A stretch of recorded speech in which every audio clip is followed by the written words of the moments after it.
మా హయాంలో అధ్యక్షుడిగా ఉన్న పృథ్వీ అనేటువంటి వ్యక్తి ఆయన ఒక మహిళను వాటేసుకుంటాను అన్నటువంటి మాటలు ఆడియో బయటికి వస్తే వెనువెంటనే మా నాయకుడు జగన్మోహన్ రెడ్డి గారు తీవ్రంగా హెచ్చరించి ఆయనను ఆ పదవిలో నుంచి తీసివేసినారు.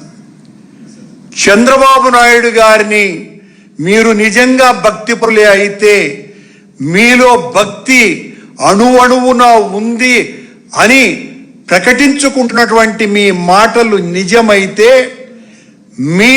మీరు నియమించిన ఈ బిఆర్ నాయుడు అనేటువంటి కామనాయుడుగా సోషల్ మీడియా ప్రచారం చేస్తున్నటువంటి ఈ నాయుడు గారిని వెంటనే బర్తరఫ్ చెయ్యాల. మీరు ఆ బిఆర్ నాయుడైనా కూడా రాజీనామా చేసి వెళ్ళాలి.